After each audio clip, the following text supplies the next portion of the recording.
Nous sommes donc à 5 jours du réveillon de Noël. Il est forcément temps, il est associé donc à la bûche, le dessert des fêtes de fin d'année. Pour en parler au cœur de l'info, on reçoit aujourd'hui Julien Alvarez. Bonsoir. Bonsoir. Alors vous êtes le chef pâtissier de la maison La Durée. Avant d'évoquer les belles créations qui sont devant vous, on va s'intéresser à votre parcours. La gastronomie, vous êtes un peu tombé dedans quand vous étiez petit. Oui, tout à fait. Moi, je suis originaire du Périgord. Mon père était cuisinier, mes grands-parents viticulteurs. Le Périgord est un terroir très riche. Et c'est vrai que j'ai eu la chance, dès le plus jeune âge, d'apprendre à connaître les produits et puis à les apprécier. Et puis j'ai tout de suite j'ai eu la chance d'aimer ça. Donc c'est vrai que ça m'a suivi. Ça vous a suivi loin, puisqu'effectivement, alors on le rappelle, pour ceux qui ne le sauraient pas, la pâtisserie française, elle est renommée dans le monde entier. Vous êtes devenu champion du monde de pâtisserie, mais avec une autre équipe. L'équipe espagnole, c'était en 2011. Tout à fait. Mon père est d'origine espagnole, donc j'ai toujours mangé la moitié de ma famille qui vit encore en Espagne. J'ai toujours eu des liens très très proches avec l'Espagne. J'ai travaillé 2 ans sur les années justement précédentes, 2009-2010 en Espagne. Et au moment j'ai participé à de nombreux concours avant cette date-là de 2011. Et c'est vrai que s'est posé la question de la participation à la Coupe du Monde. Et j'avais créé des liens avec des confrères en Espagne pendant mes années catalanes à Barcelone. Et voilà, j'ai eu la chance de pouvoir participer à cette Coupe du Monde. Et puis on a été lauréat effectivement en 2011. Et c'est un clin d'œil aussi donc à vos origines espagnoles d'avoir participé avec l'équipe d'Espagne à ce moment-là. Oui. Alors c'est un peu le hasard parce que si vous voulez, les équipes lauréates ne peuvent pas participer aux sessions d'après. Et la France avait été lauréate en 2009 et il s'est avéré que voilà, les circonstances de la vie m'ont amené à participer avec l'Espagne. Alors c'était pour mon plus grand plaisir également, mais bon, moi, l'important c'était de faire mon métier et de participer à ce concours. Après que ce soit... Je porte aussi haut la France et l'Espagne dans mon cœur, donc je ne fais pas de différence. Pas de distinction entre ces deux pays. Alors, vous avez travaillé dans de grands palaces. On peut citer le Péninsula, le Bristol, où vous avez avant de prendre la tête, donc en 2021, des créations sucrées au sein de la maison La Durée.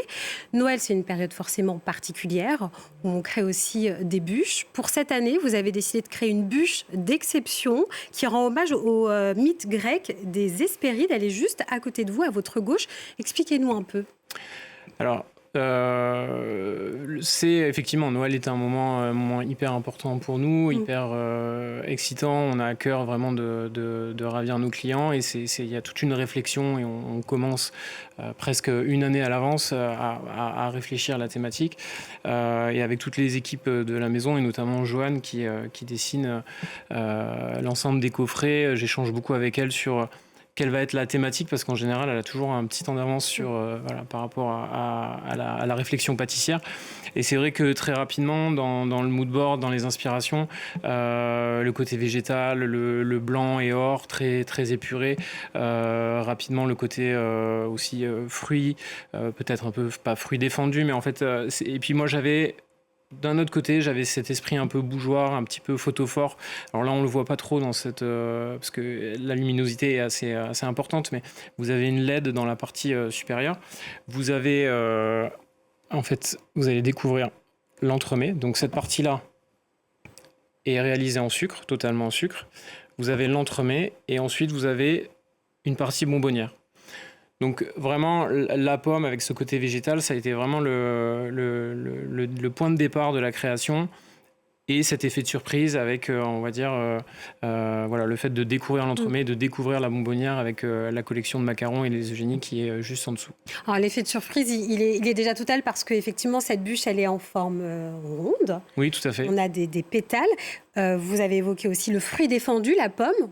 Vous avez travaillé autour de la pomme pour cette bûche. Alors, on a à cœur de travailler des fruits de saison. On a effectivement fait le tour un petit peu des saveurs qui pouvaient être travaillées. On essaie aussi sur une bûche, en règle générale, c'est un gâteau à partager. Donc, on va travailler des saveurs qui vont être assez consensuelles, qui sont vraiment qui peuvent plaire au plus grand nombre, aux enfants, aux adultes. Donc la pomme, on a vraiment travaillé la pomme dans l'esprit un peu tatin, confite, légèrement caramélisé. Et puis à l'intérieur, on va retrouver différents éléments à l'intérieur pour sublimer la pomme, une petite crème légèrement vanillée. On a un biscuit au sucre muscovado, un croustillant avec une petite pointe de sarrasin et de fleur de sel, un petit caramel coulant. Donc voilà, toutes ces textures, toutes ces saveurs qui vont être présentes sont vraiment là pour sublimer et assaisonner la pomme. Et comment s'est passé le processus créatif? Vous en avez dit un petit mot. Vous êtes plusieurs à travailler sur la confection de cette bûche, sur la création. C'est quasiment une œuvre d'art qu'on a devant nous. Oui, alors c'est la chance de travailler dans une maison exceptionnelle comme la Maison La Durée, avec tout le savoir-faire et tous les talents. Et alors, bien évidemment, il y a le travail d'équipe au sein de l'atelier, avec l'ensemble des pâtissiers, des chocolatiers. Toujours à cœur de mettre le savoir-faire et les différentes techniques que l'on maîtrise en avant.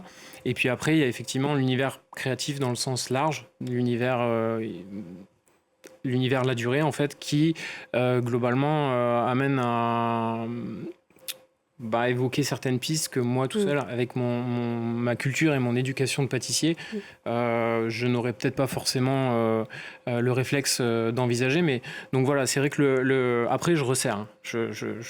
Mais c'est vrai que dans un premier temps, je prends toutes les infos et j'essaie de les assimiler et après d'avoir une interprétation plus personnelle. Donc votre interprétation personnelle, il y a aussi d'autres bûches pour ces fêtes de fin d'année. Vous avez notamment la fameuse bûche Ispahan, goût framboise, rose, litchi. Expliquez-nous d'où vient ce fameux goût Ispahan. Alors c'est une création qui a été créée par un de mes prédécesseurs au sein de la Maison La Durée, donc c'est une des saveurs iconique de la maison. Donc elle est présente donc effectivement dans la bûche, dans une des bûches. Là vous avez le format bûche et en fait vous avez dans nos bûches classiques, vous avez 4 saveurs. Vous avez vanille amande, donc Ispahan que l'on vient de citer, la pistache et chocolat noisette. Et donc pour reparler d'Ispahan, c'est vrai qu'Ispahan, que ce soit dans les macarons, dans les eugénies, dans des parfums de glace, c'est une saveur qu'on a vraiment déclinée en différentes formes pâtissières. Voilà. Ispahan, on le rappelle, ça a été effectivement créé par un de vos prédécesseurs, donc Pierre Hermé. Là, vous, quelle touche vous avez voulu apporter sur les nouvelles bûches ? Alors, très souvent, sur les classiques, on va toujours, moi je les regoute toujours d'une année à l'autre et on va toujours ajuster en termes de sucre, de texture, épurer les goûts. Donc ça va être là-dessus qu'on va être vraiment, on va axer notre travail et potentiellement des nouvelles saveurs. Même si en général, admettons... sur 4, on va peut-être en changer une l'année prochaine et on fera un roulement. Mais même sur les classiques, et quand on parle de classiques, ça peut être aussi bien sur un macaron. Moi, je les regoute très souvent et très souvent, je rejette un coup d'œil sur les recettes en me disant, voilà, est-ce qu'on peut pas essayer de la faire évoluer, même si aujourd'hui, c'est un de nos best-sellers, même si c'est notre valeur sûre, sans changer du tout au tout. Mais voilà, on se remet en question globalement sur les créations, mais aussi sur les classiques, les basiques. Mise en question sur les créations et vous avez aussi, donc on vient d'évoquer la bûche vanille, la bûche chocolat. Alors il y a chocolat noisette, pistache, Ispahan et vanille amande. Donc chocolat noisette, donc le cours du chocolat a explosé. Oui. Est-ce que ça a fait partie de vos préoccupations lors de la création ? Toujours, on prend en compte, effectivement, il y a eu la vanille il y a quelques années de ça. Donc après, là, sur le chocolat, ça s'est quand même relativement stabilisé. Globalement, nous, la réflexion, enfin le réflexe systématique, c'est de ne jamais faire de compromis sur la qualité des matières premières.